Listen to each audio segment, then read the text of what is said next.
Kumusta ni Adingan nga eh? Dito ni, madamada, salsalinan ti Dara naman ah. Charan! So, eto na. Ito na yung kakainin ko. Marami man akong problema sa ngayon, pero idaan ko na lang muna sa kain. Dahil alam ko, hindi lang akong nag-iisa. Alam ko, lahat tayo may kanya-kanyang problema. Magtiwala na lang tayo kay Lord. Alam kong alam niya kung anong pinagdadaanan natin. Alam kong malalampasan natin lahat to. Bago ako bumaba, tatawagan ko muna yung sister ko na nasa ospital. Sis! Ay, ang hina ng signal. Signal na. Ang hina ng signal nyo, guys. Kumusta ni Adingan nga eh? Dito ni, madamada, salsalinan ti Dara naman ah. Aji may isa nalpasan? Buwan man ah. Ayan. Nangan ka yun? Madi ka numot mabisin. Maangkan kung kunakot. Madi na palang mabisin kung ano mo. Kay Dirabi nangan. Buwan na.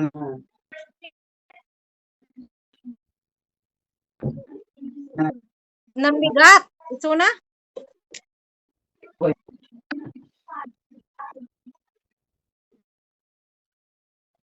Ha? 38. Anak? Temperature na sa 38. Ada fever na? 38.8 sa. Balik mo makita?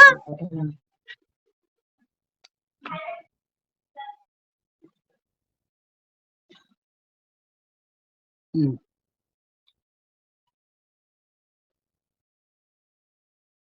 Uy, Nance, mangkan. Dawon na, ang kay pinagsuksukat, ape awan dalayo nga kwa. Awan dalayo nga gamit. Dangom na. Tini.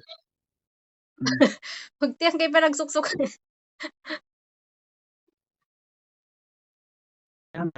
Tipid da pa. Inyak ko na, Bado. anak ko na ti doktor aya.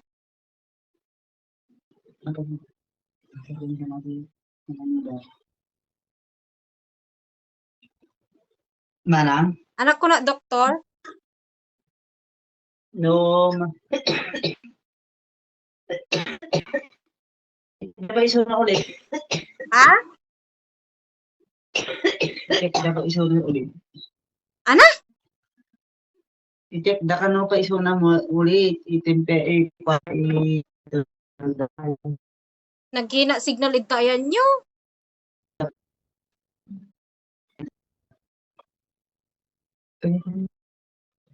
Ang kumawawatan. Dahil mahina ang signal, bababa muna ako para kumain ng lunch. Ayan, wala naman akong gagawin ngayon kundi bababa lang para kumain. Tapos, babalik din ulit dito sa bahay. Tara, let's go!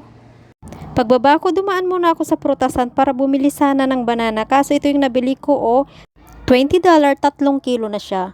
Pagkatapos dumiretso na ako dito sa Cafe de Coral para mag-order ng lunch ko. So, ito yung o-orderin ko ngayon. Punta muna ako sa counter para mag-order. Heto na, nakuha ko na yung order ko. Doon ako sa dating kinakainan ko. Kaso, ang pagdating ko dito, ay hindi bakante yung upuan ko. May nakaupo, kaya kailangan kong mag-antay dito.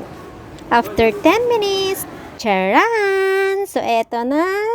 Ito na yung kakainin ko. Buti na lang, umalis na sila. So, ayan. Kain na tayo. Kain muna ako ng ilang piraso nito. Tapos itong sobra, iuwi ko para sa mga susunod na araw. Marami man akong problema sa ngayon, pero idaan ko na lang muna sa kain. Dahil alam ko, hindi lang akong nag-iisa.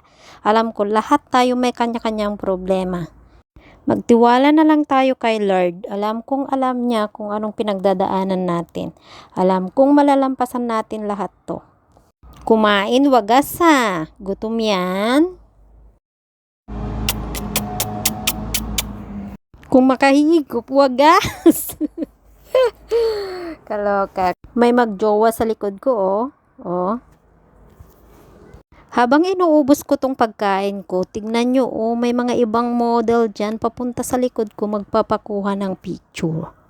Kaso lang, hindi nyo sila makikita kasi natatakpan ko. Sorry naman. Habang inuubos ko tong iinumin ko, tingnan nyo guys, hindi pa tatalo ang Pinay. Oh, tignan nyo naman mag-pose. Oh, ang galing. Yan. Oops. Oops. Kita nyo naman. Oh, di ba? Oh. Oh, yan. Ay, naku, umayos-ayos ka, Jo. Yan, astig. Ang galing mag-pose.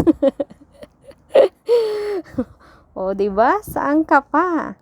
Pinoy yan. Teka, meron pang isa, dito sa side ko. Tingnan niyo, guys. Ang galing mag-pose, Kakaiba naman ang pose nito, unique. Tingnan nyo. Magaya nga rin ng ganito. Yung ganyang pose. Liyab na liyab. Wow, galing ah. Tapos yung ganun, wow, may heart siya. Heart ba yan? Oops. Ang galing. Sana, magaling mag-pose.